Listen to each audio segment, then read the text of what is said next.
Começando então a terceira parte da aula de hoje sobre presidencialismo de coalizão, vou falar então um pouco, pessoal, sobre os governos. Primeiramente, eu gostaria de fazer um apanhado sobre a questão de como é que foi a sucessão dos governos do Brasil. Quando eu terminei a ditadura militar, eu falei o presidente Figueiredo, né? E ele então termina o mandato e as diretas já em 84.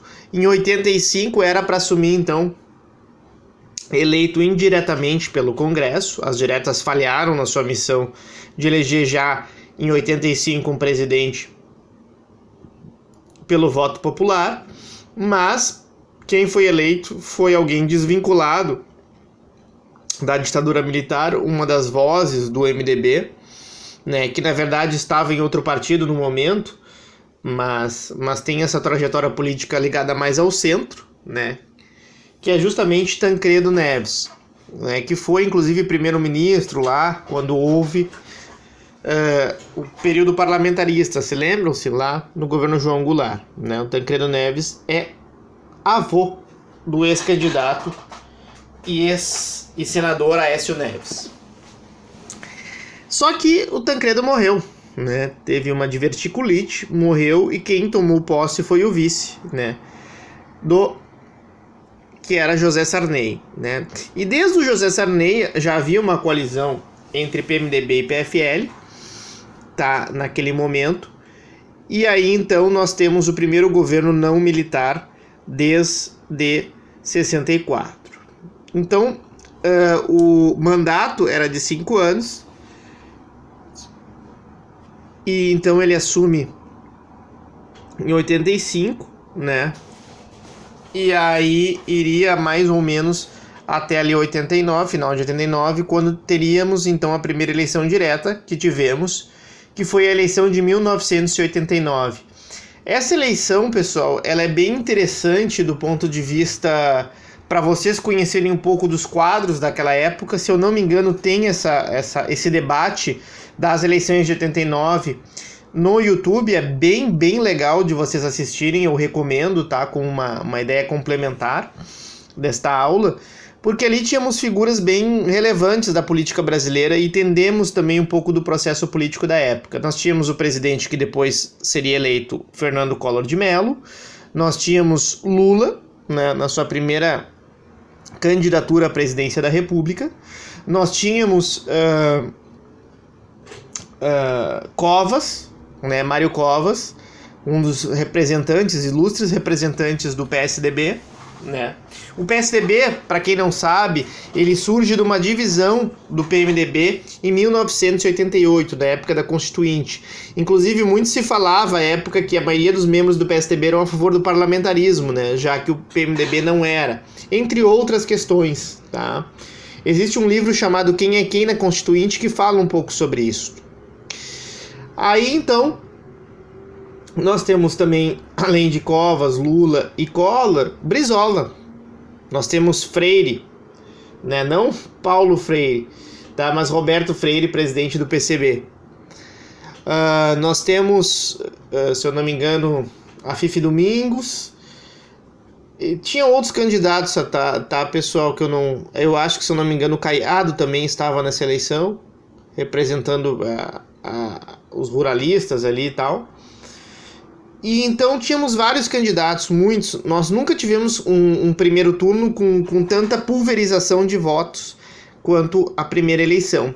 Algo natural, porque os partidos estavam começando a se posicionar. Em 89, o PT já tinha nascido já há alguns anos, mas o PT tinha uma feição bem diferente, né? As características do PT eram características mais de partido de massa. O Lula tinha um discurso muito mais, não digo radical, mas muito mais dentro daquela essência inicial do partido, daquele momento histórico, daquele contexto histórico, né? E é uma disputa muito grande para ver qual ia ser, né, a esquerda que ia liderar o país, digamos assim, ia ser a esquerda que ia liderar, né? E o Brizola, que representava aquele antigo trabalhismo da época antes de 64. E por pouca margem de votos, o Brizola acaba perdendo, né, pro Lula e não vai a segundo turno. Então daí o segundo turno foi entre Lula e Collor. Nesse segundo turno, né, existe uma crítica também em relação à maneira como a Globo fez um debate, editou na verdade um debate que havia ocorrido entre Collor e Lula, né? Até hoje é falado sobre isso, aquele debate de 89, a má edição da Globo, proposital inclusive para prejudicar o Lula. E quem é o Collor então, né? O Collor é o cara que ele se apresenta, né, como um outsider, tá? Ele teve, digamos assim, um partido que foi criado justamente para acomodar a sua candidatura, um partido praticamente inexistente, né?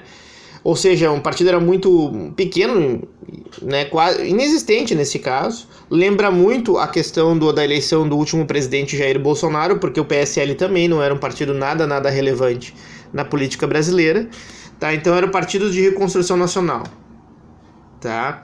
O Collor, ele teve uma capacidade muito grande, pessoal, naquela campanha, de utilizar o marketing. Tá? Ele foi um dos primeiros, e isso tem que ser reconhecido, a utilizar mais bem o marketing. O bom moço, 40 anos, bonito, né? As mulheres diziam, eu voto no Collor porque era bonito, tá, pessoal? Talvez vocês discordem se vissem ele na época, mas entre os outros candidatos, como Lula, Covas, Freire e Brizola, né? Todos já com mais idade, alguns aí, claro que ele apresentava a beleza, né? Então ele utilizou-se disso, né, dessa imagem. Isso era uma coisa muito nova, vejam bem. A gente não pode se esquecer, pessoal, que a eleição de 89, ela tem... a última eleição tinha sido de quem? A do Jânio, né? Lembre-se que eu falei para vocês, a do Jânio Quadros aqui, ó, em 1960. Ou seja, nós temos praticamente 30 anos, 3 décadas sem eleições diretas para presidente da República. E isso faz diferença, porque neste contexto de 1960 a 1990, houve uma mudança fundamental, tá? Fundamental na ideia de marketing, que antes não havia, né? Até havia, né? Lembra-se do Vassourinha, da varre, Vassourinha. Inclusive, as 2 eleições consecutivas combateram muito a questão da corrupção. O Collor se dizia o caçador de Marajá, caçador de privilégios do setor público, né? Ele era um liberal dizendo que ia tirar os privilégios, digamos, daqueles do Estado brasileiro. Um moralismo, né? Inclusive esses dois governos, tanto o Jânio quanto o Collor, que embora numa diferença de 29 anos histórica, se elegem na sucessão, né, com moralismo, de mudar a política. Tá? Isso é importante, né? Nenhum desses governos deu certo. Isso é uma coisa interessante para vocês perceberem. Esses discursos muito moralistas na política brasileira, em geral, acabam não ocorrendo. O Jânio renuncia e Collor depois viria a ser impeachado, né? Sofrer impeachment em 1992. O Collor, ele se apresenta como um outsider da política. Isso é uma coisa gozada. Ele era neto do Lindolfo Collor, que foi ministro de Vargas. Ou seja, ele tinha uma tradição política extremamente forte na nossa família. Ele era filho de Arnon de Mello, né? É filho, né? Acho que o Arnon já faleceu. O avô dele, obviamente, já faleceu.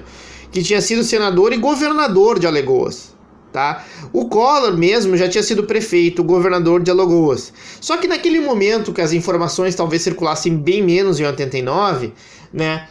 Aquelas informações, ele acabou tentando representar um político outsider, não como outsider político exatamente, mas como de fora das tradições políticas, né, dos políticos tradicionais da época, né? E isso é uma coisa engraçada, porque de novo remete ao Bolsonaro. O Bolsonaro também era político, mas era um político que a gente chamava na ciência política de baixo calão, porque nunca concorreu a um cargo maior, né, a não ser deputado federal pelo Rio de Janeiro, que ele obtinha sucesso naquela base eleitoral dele, mas que de uma hora para outra, né, ele foi alçado a presidente da República.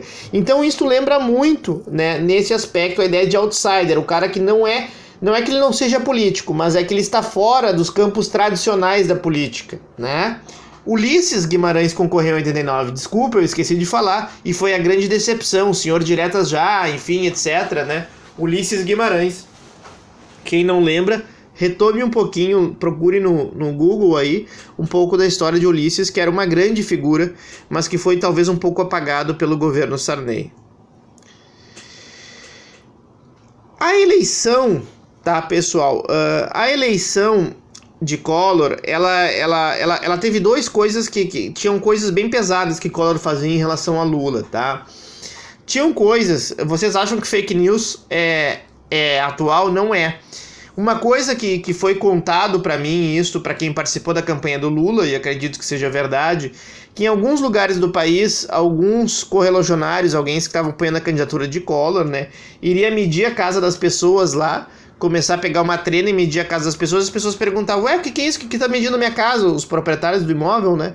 Ah, não, é que se o Lula vencer, isso aqui vai ser estatizado. Quer dizer, é aquela fake news, é aquele medo, né, de taxar o Lula como um comunista, e Lula não favorecia muito, porque ele tinha uma aparência mais agressiva, né, de sindicalista, coisa que ele vai mudar na eleição de 2002, tá? Mas falaremos isso mais adiante, evidentemente. Então, existe toda uma jogada de marketing, tanto negativo para cima de Lula, e também tem um episódio da Lurian, tá, que é a filha do Lula, em relação à questão do debate também. O Lula ficou muito nervoso com essa pergunta, né? Era uma coisa também nova, né? Debate presidencial. E o Collor soube utilizar melhor. E também por causa e em função de, né? Não digo que foi determinante desta má edição do debate da Globo, o Collor acabou por vencer a eleição de 1989. Como é que ele faz os seus governos? Como é que ele faz a montagem, né? O Collor, ele reduziu, então, o número de ministérios de 15 para 9, aquela ideia de redução de ministérios, redução da máquina pública. Ele é um governo de direita, liberal, né? Aliás, até a eleição agora do Jair Bolsonaro, né? Até então, as outras candidaturas eram tidas como de centro ou de centro-direita, mas as candidaturas mais à direita eram, no caso, Collor e no caso, Bolsonaro. Então, só 3 ministérios foram controlados por partidos até o final da década de 90, até o final de 91, que foi o PFL e um para o PDS, o atual PP e o atual Democratas, tá? Eles tentam mudar de nome, mas eram partidos que viriam, né, a sua trajetória da antiga Arena, tá? O PFL é uma fusão da antiga Arena, no caso do PDS, que é a ala anti-malufista. Maluf se candidatou para o colégio eleitoral, tá? Então, para quem não sabe, o atual PP, tá, o Partido Progressista, e o Democratas, né, que apoiam, inclusive, principalmente o Democratas, esse atual governo, eles vêm da Arena, né? A Arena, que era o partido sustentáculo do regime militar. Isso é uma coisa interessante vocês anotarem e saberem.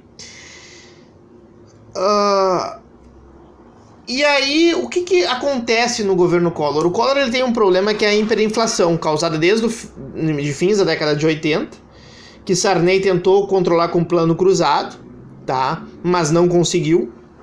Os planos deram errado e ele tinha esse problema da hiperinflação.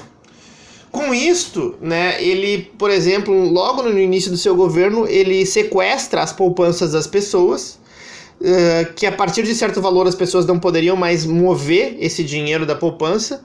Foi uma coisa extremamente traumática para a economia brasileira, porque de uma hora para outra as pessoas que tinham um pouco mais de recursos na sua poupancinha não puderam, né, mexer elas, tá? Isso foi responsável, até diz a lenda, que alguns suicídios ocorreram por causa disso e tal. Algumas pessoas ficaram apavoradas, né, com isto.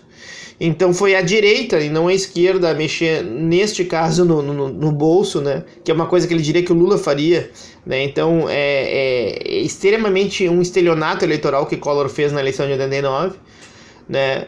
E ele fez isso. Quem não lembra da ministra da época, Zélia Cardoso, deem uma olhada nisso aí, isso também é interessante, tá, pessoal? E a partir daí ele já começou a se perder. Ele tinha o apoio dos meios de comunicação no seu início. Ele perde o apoio dos meios de comunicação, entre eles a Globo, a revista Veja. Aliás, a revista Veja, a esquerda também às vezes esquece isso, apesar de talvez no seu início ter ajudado a eleger o Collor, também prejudica o Collor com as informações que foram divulgadas na revista Veja, que o irmão dele, Pedro Collor, né, denuncia o irmão. Sim, é um caso familiar aí, né, de briga familiar dos clã Collor lá do Alagoas. Ele denuncia o irmão e aí então vai pra frente a investigação, PC Farias. Eu me lembro que eu sou mais ou menos dessa época, eu já era criança, mas me lembro disso, tá? Então, daí houve um processo de impeachment e o Collor perdeu muito apoio dos meios de comunicação, do empresariado, de maneira geral, ficou muito isolado e acabou por sofrer o impeachment em 1992. Aí quem assume o governo Itamar Franco, né? Ele realizou a primeira experiência na redemocratização, né, da coalizão majoritária, tá? Por quê? Porque era um período de excepcionalidade, o Brasil não estava bem, era, né, o Brasil superou tanto, né, esperou tanto para ter as eleições diretas e o primeiro foi o Collor com o impeachment já de cara, né? Então teve uma união nacional, né, e aí ele fez um governo de coalizão, compôs um governo com PSDB, com PFL, com PMDB, PTB e PSB. O PT se negou a participar desse governo, né? O PT naquela época ainda era muito restrito àquela ideia mais de ficar somente restrito ao seu campo ideológico e não resolveu então compor com o governo Itamar Franco. Depois da saída do PSB, ingresso do PP, né? O PP da época, na verdade, não é o PP atual, se torna uma coalizão de centro-direita. Né? Na verdade, o PT teve uma secretaria da administração, né? Mas não tinha titularidade de ministério e logo também não compôs mais o governo. Como eu disse, tinha dificuldades. Foi nessa época, tá, pessoal, do governo Itamar Franco, em 1994, no final do seu governo, que é implementado o Plano Real, quando o ministro era o governo Fernando Henrique Cardoso.